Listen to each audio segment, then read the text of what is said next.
Yo muy bien, mi querida Fransuri González, bienvenida querida, psicóloga, especialista en potencial humano, certificada en terapia de pareja transpersonal. Fransuri, gracias por estar aquí, ¿cómo estás? Gracias a ustedes por Bienvenida. la invitación, encantada. Muy bien. Encantada, Nati, de estar Al ego acá. le hemos dado muy duro toda la vida. Sí.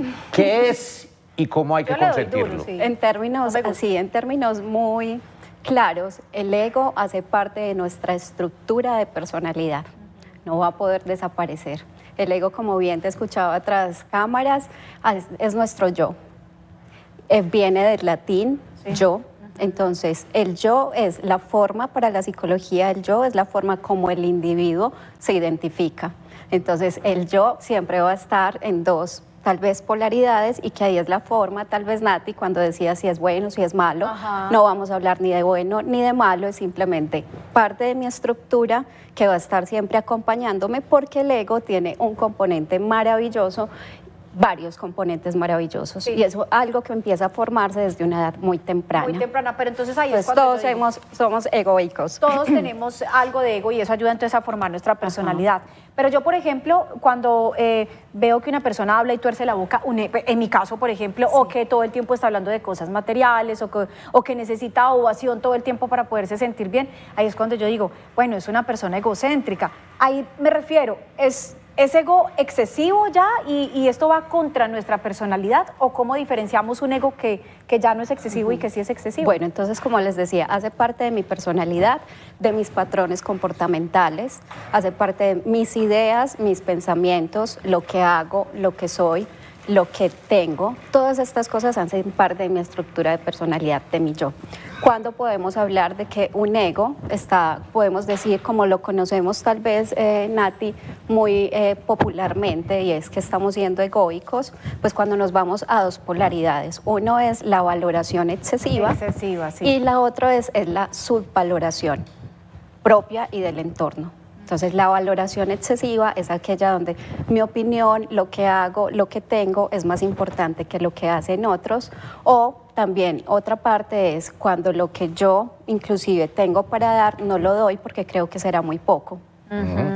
Bueno, doctora Fransuri, ¿qué relaciona entre el ego y la autoestima? El ego y la autoestima. Y es una, ay, qué buena pregunta. Sí, qué buena pregunta. Porque últimamente se está hablando, por ejemplo, de autoestima, pero también una egoestima. ¿Sí? No había escuchado eso. Oye.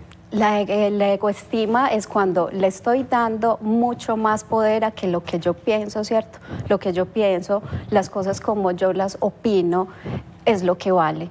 Y entonces le damos una valoración excesiva. No hay autoestima ni buena ni mala, hay una autoestima también sana, y que al ego también lo podemos poner en esa parte de un ego sano. En equilibrio. Entonces, en equilibrio, ¿cierto? Siempre vamos a hablar de un punto neutral. Entonces, ego, sabemos, es parte de nuestra estructura de personalidad y, como les decía ahorita, tiene todos estos componentes.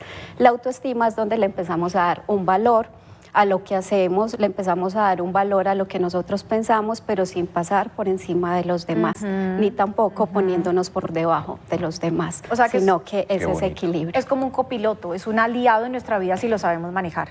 Cuando el ego ya pasa a ser de manera excesiva, por ejemplo, ¿va de la mano con la soberbia? Tal vez. Total, ¿sí? Soberbia, te voy a dar un ejemplo para que entendamos el ego. Cuando yo quiero hacer algo que sé que lo estoy haciendo tal vez desde el amor, ¿cierto? Tal vez no sé, lo siento, ¿sí? En el fondo de mi corazón siento que esto que quiero entregar a alguien, dar a alguien, que sé que no estoy haciendo daño, que no estoy pasando los límites del otro ni mis propios límites, pero llega esa vocecita, no lo hagas. ¿Sí? No lo hagas porque tal vez el otro no lo va a recibir desde el amor, lo va a recibir desde el ego, no le va a importar, lo va a minimizar.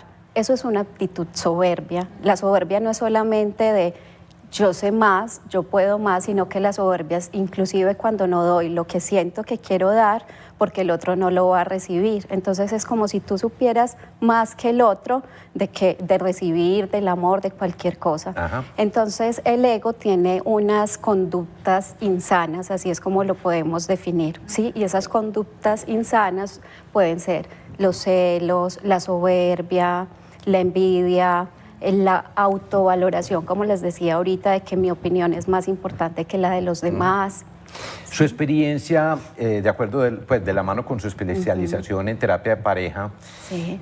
¿la ha llevado a encontrar entonces ese equilibrio que debemos tener? ¿Hasta dónde cedo, hasta dónde comprendo, hasta dónde me entrego al otro y hasta dónde puedo recibir y saber que el otro realmente me está dando lo que necesito? Sí, total. Hay un punto ahí Hay específico. un punto. Cuando hablamos del tema de pareja, siempre les digo que tenemos que estar dispuestos a hacer sanas renuncias, ¿sí? A desaprender. Qué lindo eso, Sanas renuncias Es y desaprender. ¿Y qué es lo que desaprendemos? Justamente en nuestro yo, en nuestra estructura de personalidad, como les mencionaba ahorita, hay creencias y hay ideas. Hablemos del tema de pareja. Hay creencias, ideas de que la pareja tiene que ser esto, darme esto o cumplir con estas expectativas que yo tengo. Sí. Entonces, ese punto de equilibrio va a ser, puedo aceptar de ti y hasta dónde puedes darme, que no vaya en contra de mis principios, mis valores, que no vaya a transgredir mi integridad, que no transgreda mis valores como ser humano. Ahí es donde con las parejas podemos empezar a encontrar ese tema de la aceptación, podemos empezar a encontrar como yo puedo recibir lo que tú me estás dando y no tiene que ser como yo quiero que sea, porque cuando es como yo quiero que sea, Se ahí impone. está, Lucha se de impone egos. el ego. Claro. Entonces, en las parejas, en la parte de la relación de pareja, para el ego la relación de pareja es una amenaza. No sé Es si una habían amenaza. escuchado Sí. esto. Yo sí lo creo desde la experiencia, que si uno empieza así, pero es que yo te dije que hicieras esto así, es que no me lo hiciste así, tal cual como uno lo está exigiendo, eso es una lucha de egos, lo que estabas diciendo precisamente. Mi querida Franzuri, ¿cómo hacer entonces para que ese ego se convierta en un aliado de nosotros y no en un enemigo?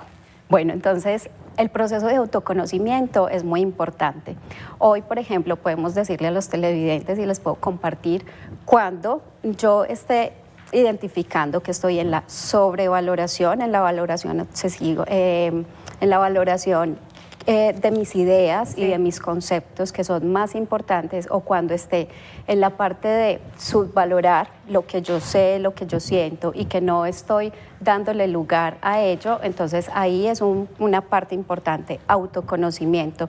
Hagan una lista de cuáles son las creencias que ustedes tienen en lo que sea, ¿sí? En lo que sea que ustedes estén creyendo, y cuando, por ejemplo, mi opinión en un momento yo estoy diciendo esto es más importante que lo que piensa el otro, o cuando estoy haciendo que esa opinión que yo quiero darle al otro que ni siquiera me la está pidiendo, ¿sí? Son ejercicios que ahorita puedo compartirles algunas claves prácticas para el día a día. Más adelante son ejercicios que nos van a ayudar, autoconocimiento, qué está pasando con lo que yo pienso, con lo que yo siento, cuáles creencias tengo acerca del entorno y acerca de mí mismo, y ahí voy a poder ir dándole un equilibrio. Bueno, doctora, ¿cómo hacemos entonces para pasar del ego al ser en la vida cotidiana? Qué bonito. Hay algo que llamamos como nuestra luz o nuestra parte de conciencia. Entonces, la conciencia es aquello que hagamos de cuenta que funciona como un faro. ¿Sí? Ese faro va a iluminar, que en el momento que tú digas, como el ejemplo que les daba ahorita, no quiero decir esto o no quiero hacer esto, porque el otro no lo va a recibir o lo va a recibir desde una parte que no le va a importar, que no le va a dar la importancia que yo necesito o que yo quiero. Esas dos palabras son muy importantes, lo que quiero y lo que necesito tendrán que desaparecer. El me hizo, el me hace, el me pertenece son palabras que deben desaparecer. Posesivo totalmente. Para pasar del ego al ser, una parte importante es cómo estás opinando día a día acerca de lo que tú quieres, y cuando no le das importancia al otro, cuando no respetas la opinión del otro. ¿Cuál es la relación con el entorno? Si le das, por ejemplo, importancia con todo lo que te rodeas y a todas las formas de vida, ¿cómo puedes respetar todas las formas de vida? Empezar a soltar el control. Sí. Empezar y saber recibir un no por respuesta, porque cuando recibo un no por respuesta, el ego inmediatamente se va a sentir rechazado. Claro. Sí. Mira, y te voy a contar una muy buena noticia también, y es que en el 305-316-6560 tenemos esos mensajes que tanto nos alegran la vida y que tanto esperamos en cada programa. Vamos a mirar qué nos están diciendo nuestros hermosos televidentes. A ver. Dice, buenas tardes, gracias por sus temas constructivos. Pregunto a la doctora, cuando una joven tiene un ego excesivo, ¿puede desencadenar en una enfermedad mental? Gracias. Gloria, querida, recibe nuestro abrazo. Qué bonita, bueno. Gloria, las enfermedades mentales, digamos que están catalogadas dentro de diferentes estructuras de personalidad. Y hay estructuras de personalidad que evidentemente pueden hablar de que el ego está en esa valoración excesiva. Entonces, estructuras de personalidad tal vez narcisistas, estructuras de personalidad que nos pueden llevar a fases neuróticas o a fases de ansiedad, porque si ese ego o eso que yo estoy creyendo me centro en que tiene que ser como yo quiero que sea, me puede llevar a una fase de ansiedad, porque los demás no están haciendo lo que yo quiero. Cuando los demás no están haciendo lo que yo quiero, empiezo a sufrir. Y el sufrimiento me puede llevar a esas situaciones de ansiedad. Entonces, la ansiedad es uno de los trastornos mentales que tratamos dentro de la psicología. Ay, Fransuri, qué bueno este acompañamiento tan especial. Doctora Fransuri, gracias, bienvenida siempre. Gracias, Muchas Fransuri. gracias. Entonces, con el ego, ni mucho que queme al santo. Ni tanto que no lo alumbre. Ay, sí. Exactamente. Sí,